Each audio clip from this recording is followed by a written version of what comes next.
Halo, selamat malam Pak Dokter. Ye, selamat malam Pak Dik. Wah, ini saya Sehat Pak Dik, sehat. sehat. Oh iya, ada perawatan juga nih.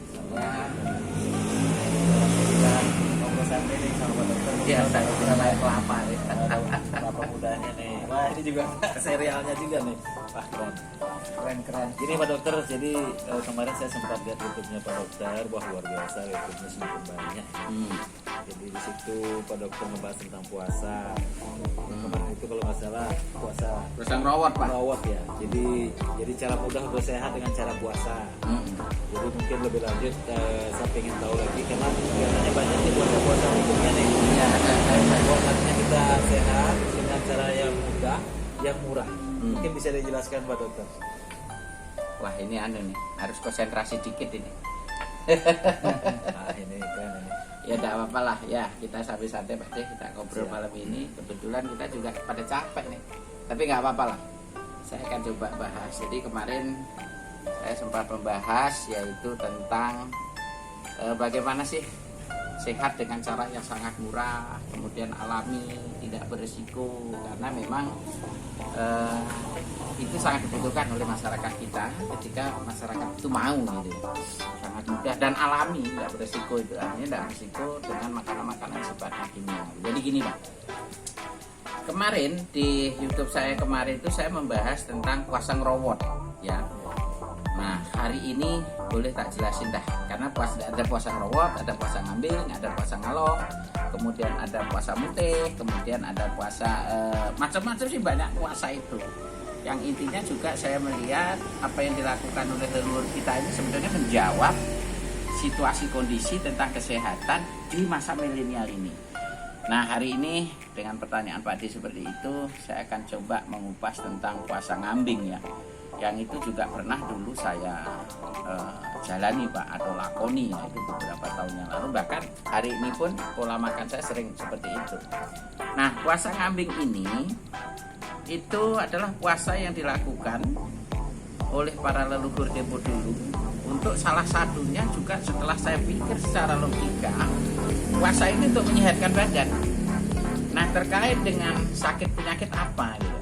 Jadi puasa ngambing ini bermanfaat sekali ya, itu untuk sistem pencernaan Pak. Iya, terutama mereka yang punya kasus tentang infeksi usus, kemudian ambeien, kolitis dan sebagainya. Termasuk juga ini adalah untuk mengatasi orang-orang yang kena kolesterol juga. Hampir sama dengan ini, dengan apa puasa ngerowot ya, tapi sektornya ini berbeda. Karena sektornya di situ, kenapa puasa ngambing ini justru mengambil dari sayur-sayuran yang bisa dimakan itu, yang diambil adalah zat untuk pelumas daripada tinja yang ada di dalam, atau yang berserat tinggi. Bahasa sekarang berserat tinggi.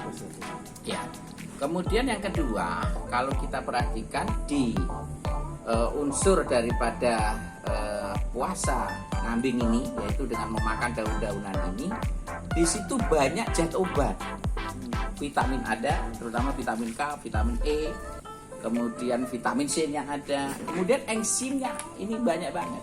Selain tadi serat gitu. Nah, kalau itu kita cari di masa sekarang dengan vitamin E, vitamin K dan sebagainya, ini bisa menghilangkan racun-racun yang ada terutama di usus. Ya bukan di lambung nih Pak, tetapi di usus. Termasuk di kolon.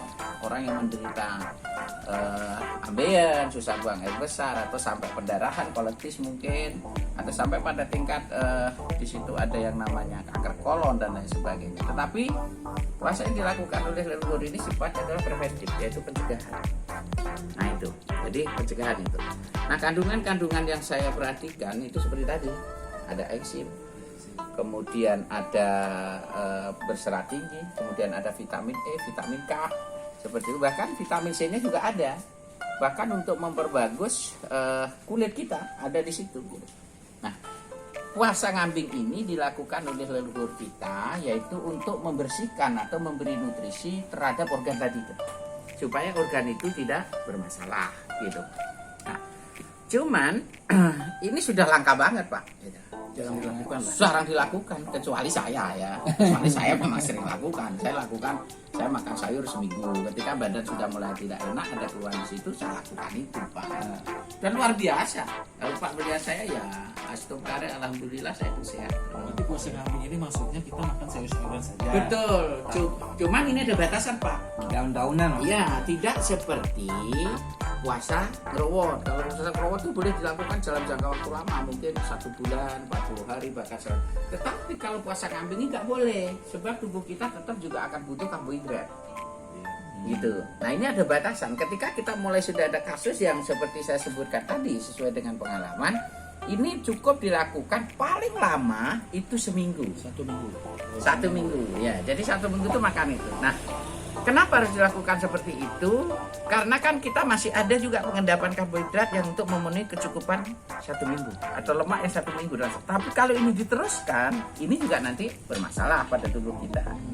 Akan terjadi resiko penyakit lupus namanya. Gitu. Makanya itu batasannya hanya 1 minggu. Dan orang yang melakukan puasa ini, Pak, luar biasa. Tekanan darah tinggi pasti disikat habis. Kolesterol pasti disikat habis. Kemudian kotornya kolon, ya mungkin karena lemak dan sebagainya, pasti disikat habis. Karena nanti buang kotorannya juga bagus. Apalagi kalau buang kotoran sampai pendarahan, itu cepat banget sembuhnya gitu. Nah, ini sangat luar biasa bermanfaat, gitu. Sangat luar biasa. Saya pernah punya pasien, seseorang yang ada didiagnosa itu sudah didiagnosa ini beberapa ahli mendiagnosa 3-4 orang itu sudah divonis adalah kanker usus. Kemudian karena operasi nggak berani, karena harus dipotong, ternyata saya suruh lakukan itu pada waktu itu 10 hari itu jadi sembuh. Nah, sekarang apa saja yang boleh gitu? Ya apapun yang boleh, yang sifatnya adalah memang itu adalah sayur. Sayurnya itu Daun-daunan. Iya, daun-daunan gitu. Daun-daunan itu ada beluntas, ada daun pepaya, ada itu diganti-ganti gitu. Semua daun. Dan itu bisa direbus, Pak. Iya, direbus gitu. Katakanlah nanti supaya enak juga nih, kasih sambal lah sedikit, biarpun tidak pedes ya, yang penting nggak pedes. Wah, itu dipakai makan enak. Nah, itu harus dilakukan full. Jadi, nah, bagaimana caranya? Yaitu dimakan pada siang hari dan sore hari. Nah, ini harus memang batasannya hanya seminggu. Atau ada praktisi yang memang nanti menuntun sesuai dengan keluhan. Jadi seminggu biasanya setelah dicek itu tekanan darah tinggi, kemudian kolesterol, bahkan dia yang ususnya bermasalah, buang kotoran bermasalah, itu sulit itu akan selesai. berarti puasa kambing ini memang untuk bagi mereka yang ingin sehat, kalau ada keluhan penyakit Sektor usus. ya untuk di sektor Ya. khusus di Sikat pencernaan. usus. Iya.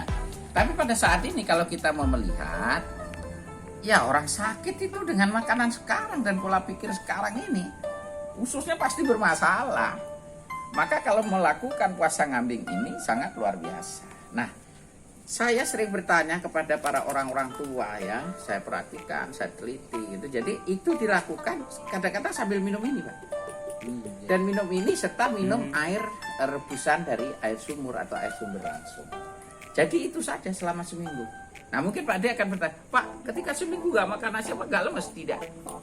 Sebab begini, ketika kita sudah ada gejala terhadap organ tadi, artinya kita sudah kelebihan zat yang tidak bisa diolah. Nah, jadi ini nanti ketika dihentikan, kita makan itu diserap oleh tubuh, digunakan. Nah itulah minimal seminggu atau sesuai keluhan. Bisa diperpanjang mungkin sekitar sampai 15 hari, tergantung keluhan. Dan saya dulu, nah ini kebetulan dulu Pak Mardhani sering datang. Ya. Kalau saya sedang melakukan itu, Pak, kok makan kul mentah? Pak, kok makan ini daun pepaya direbus saja? Ya, saya sedang puasa kambing pada waktu itu. Oh. Nah, pada waktu itu sebagai penelitian saya, jadi saya harus tahu persis bagaimana keadaan itu. Itu tidak tahu tahun berapa ya Pak Mardhani ya? Udah lama tuh. Udah lama banget Pak itu. Dan ternyata benar, sangat sehat. Nah setelah saya temukan itu menjadi catatan saya, akhirnya saya terapkan kepada pasien-pasien saya yang luar biasa, sangat luar biasa. Nanti saya kasih tahu tulisan. Nah itu, jadi itu sangat bagus sekali ini kasus-kasus pencernaan. Jadi cara mudah untuk sehat. Iya, cara murah sehat. Bisa daun pepaya, bisa daun singkong, bisa kul, macam-macam. Yang penting ini adalah makanan yang memang sering dimakan dalam bentuk sayur-sayuran, ya, sayur-sayuran atau daun-daunan. Bahkan pada waktu itu kan di rumah saya ada daun jambu mente, itu saya 2 hari daun jambu mente saja. Nah ini memang membutuhkan satu keteguhan khusus. Ya, saya mempelajari itu, kalau saya nggak teguh nggak saya temukan Pak. Nah, kalau di leluhur tempo dulu, selalu leluhur tempo dulu itu kan mengkaitkan dengan keyakinan puasa ini. Jadi digabungkan dengan puasa sifat, ya.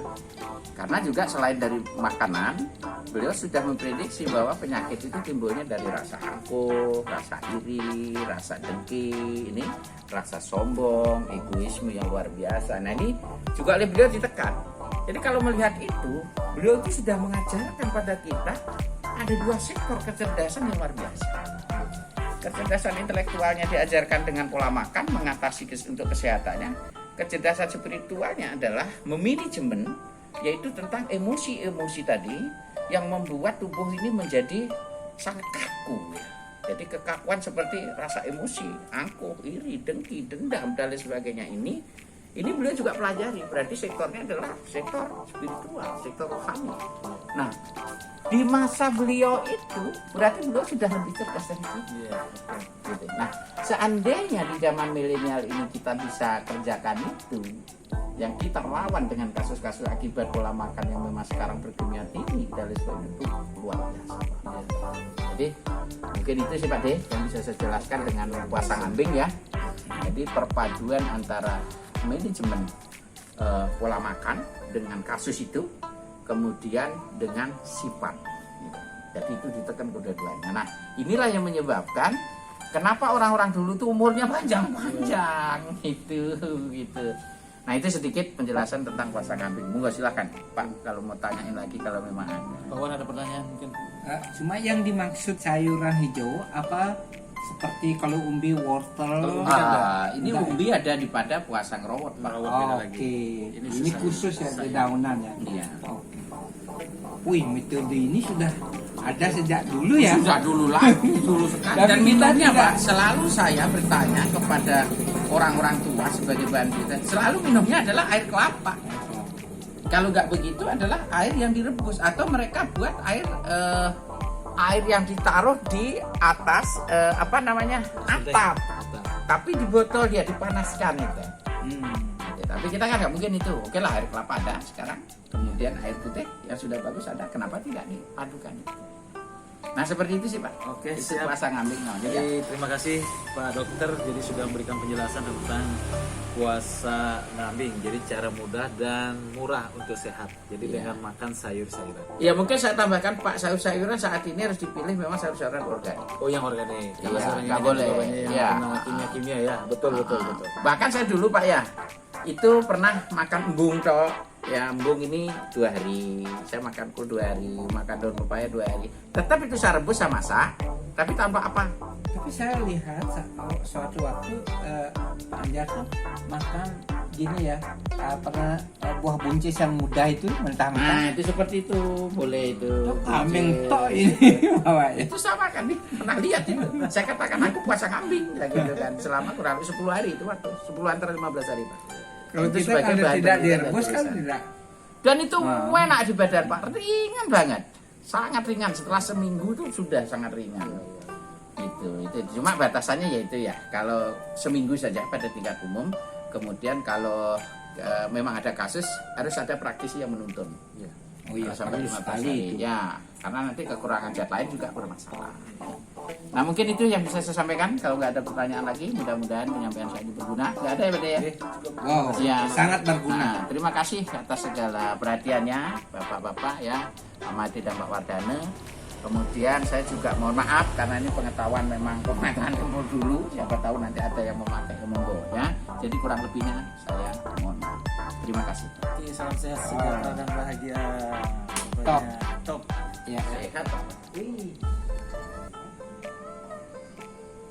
Nah saya dulu lihat bapaknya minum-minum kayak gitu, saya nggak ngerti gitu, karena sedikit saya membahas tentang puasa-puasa.